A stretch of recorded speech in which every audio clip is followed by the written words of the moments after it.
안녕하세요. 김비트의 코인 생존기입니다. 데일리 영상 시작합니다. 처음에 보신 자료는 어제 새벽에 로이터 통신에서 청평자오 바이낸스 CG 대표죠. 바이낸스 US에 자금을 무단 송금했다 이런 식으로 기사를 냈는데 보면은 로이터는 미국의 이제 우리나라의 조선일보 같은 그런 회사 중 하나고요. 보면 바이낸스에 대한 공격을 거의 22년도부터 주기적으로 공격을 하고 CG는 방어를 하는 공격과 방어 약간 이런 상태인데 지금 바이낸스 US 바이낸스 미국의 법인에서 5,178억 원 정도를 짱펑 자체의 소유사로 송금했다. 이거는 이제 팩트인 것 같은데 그래서 이게 왜 송금했는지가 사실 중요할 수도 있잖아요. 바이낸스 그 CG에 다른 회사로 송금해서 다른 일을 할 수도 있고 막말로 기부를 할 수도 있고 자기가 쓸 수도 있긴 한데 개인적인 제 생각에는 그동안의 바이낸스 행보를 봤을 때 뭐 CG가 5천억이 당장 필요해서 뭘 살 만한 사람도 아닌 것 같고 보면 최근에도 뭐 인도 가서 바이낸스 이름으로 새로운 해커통 같은 거 열고 항상 그런 걸 많이 하는 걸 보면서 뭐 그런 쪽으로 자금을 써야 될 때가 있지 않았을까라는 생각이 개인적으로는 좀 듭니다. 그렇다고 제가 CG를 사랑하는 건 아니에요. 다음 보시면 이제 지난주 CPI에 있어서 이번 주에는 뭐 매주 있는 거죠.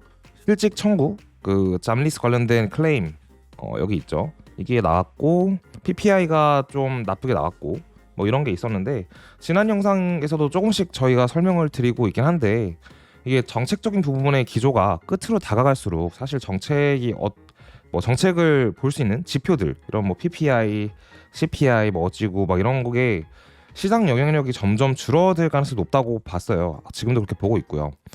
그래서 이게 뭐 약간 장 자체에 안 좋을 수 있게 나왔는데 뭐 장은 잠깐 떨어졌다가 다시 25K까지 어제 급등을 했었거든요.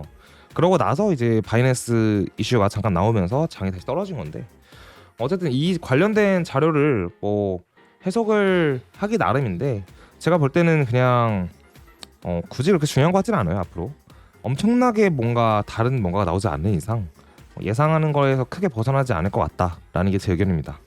자, 그럼 넘어가겠습니다. 어제 PPI 저거 나오고 나서 이제 나왔던 게 지난 영상에서는 다음 금리 0.25% 올리는 게 92%였고 거의 92%였고 0.5를 올릴 가능성이 9점 몇 %였던 것 같아요. 근데 이제 어제 저 PPI 수치 이후에 그 페드에 블라드라는 사람이 있는데 그 사람이 올해는 이 금리 인상에 대한 투표권이 없어요.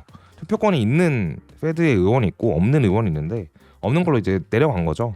근데 그 사람은 항상 매파였고 그 사람이 자기는 0.5로 올려야 한다고 강하게 주장을 했대요. 그래서 그 이후에 이제 9%대에서 거의 2배인 18%, 그러니까 0.5%의 금리 인상을 할 확률이 조금 증가했다라고 해석하면 좋을 것 같은데 뭐 블러드가 어떻게 말하든 사실 까놓고 말하면 알바가 아니긴 하죠. 투표권이 없으니까. 그렇게 생각을 해주시면 좀 편할 것 같습니다. 이건 이제 폴리곤에 관한 얘기인데요. 지난 6월 전에 그러니까 22년도 초반부터 하락장에 대한 얘기를 저희가 했고 그 하락장 끝에서 코인 3개를 사라면은 저희는 비트이더 폴리곤을 살 겁니다 라고 말을 1년 내내 했던 것 같은데 아이러니하게 폴리곤이 저점을 제일 빨리 찍었고 반등한 상태에서 퍼포먼스가 제일 좋긴 해요 보면. 근데 어쨌든 그 폴리곤이 GK EVM 메인넷이 3월 27일에 런칭이 된다고 하네요. 그래서 1년 이상 뭐 연구를 했고 어떻게 해가지고 GK EVM 메인넷 출시하게 된 걸 매우 자랑스럽게 생각한다. 이제 이런 이슈 때문에 최근에 폴리곤의 퍼포먼스가 좋았던 것 같은데 GK가 뭐냐라고 하면 제로 놀리지입니다. 영지식 증명이라고 하는데 어떻게 보면 네트워크의 프라이버시를 보장할 수 있는 그러한 기술이라고 생각하면 좋을 것 같아요. 이게 뭐 잘 모르는 사람들이 맨날 아는 척하면서 GK 하면은 다 익명성의 다크 코인이고 그런 얘기 하는데 꼭 그렇지 않습니다. 네트워크에서 프라이버시를 제공해가지고 D앱들에서 어떤 익명성을 제공한다는 게 어플리케이션이 구동되는 과정에서 그러니까 토큰을 주고받는 과정이 아니라 어플의 구동 과정에서 제로 놀리지를 익명성을 줄 수도 있는 거거든요. 그렇다면 게임을 하는 과정에서도 뭐 익명성을 줄 수 있는 거고 뭐 되게 여러 가지 방면으로 쓰일 수가 있어요.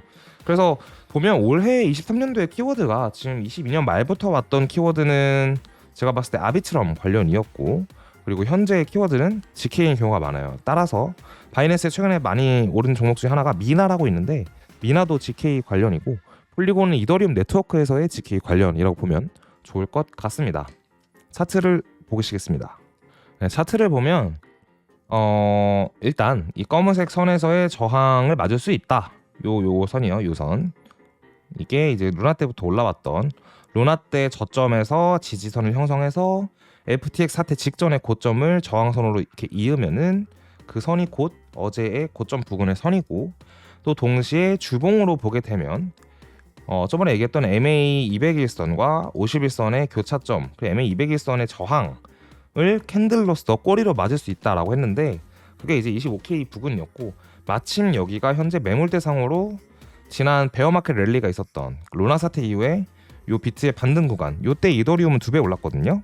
근데 이 비트는 이제 2배는 오르지 못했지만 요 구간의 비트의 매물대와 겹쳐지니 여기서 저항을 맞을 수 있다라고 말했었는데, 마침 저항을 맞은 모습이고, 사실 이게 웃긴 게 보면 어제 꼬리로 형성되고 다시 떨어진 이유는 결국은 요때 시간대는 아마도 같이 보시겠습니다.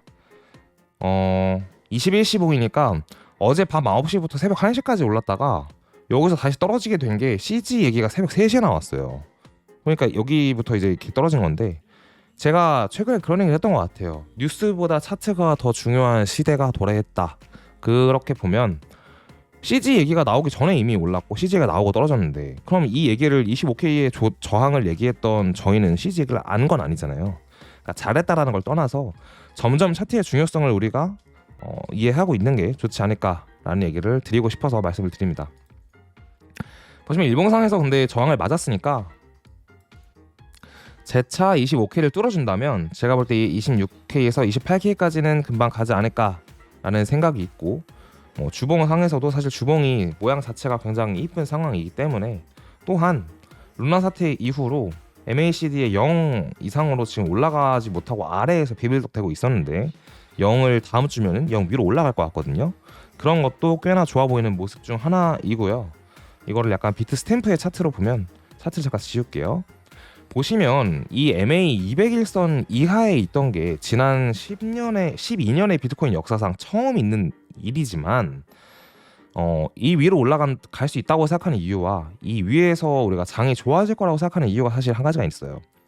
이게 MA 200일선이 기울기가 보면 올라가면서 평평해지면 괜찮습니다. 보면은 심지어 이렇게 올라가면서 평평해지고 있고, MA 51선 같은 경우도 하향하는 기울기, 이런 기울기가 아니라 지금 아래에서 살짝 평평해지고 있잖아요. 따라서 이 데드크로스 자체가 단기적인 데드크로스일 수 있으나 결국 비트가 주봉상 쭉쭉쭉 올라가 주면 이 51선이 위로 꺾일 가능성이 높다고 보고 있는 거고, MA 200일선 또한 그냥 플랫한 그 자체로 오른쪽으로 이렇게 이어질 수 있다라고 보고 있습니다. 이걸 예측한다는 게, 어떤 분들은 이걸 예측하는 게 웃기다고 얘기를 하시는데, 뭐 어떻게 예측해가지고 잘 맞으면 잘 하는 거니까, 네, 그렇게 생각을 하고 있습니다.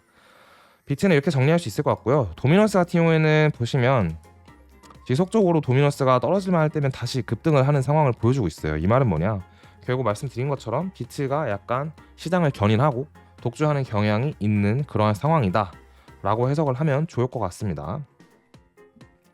이렇게 영상 여기까지 하고요.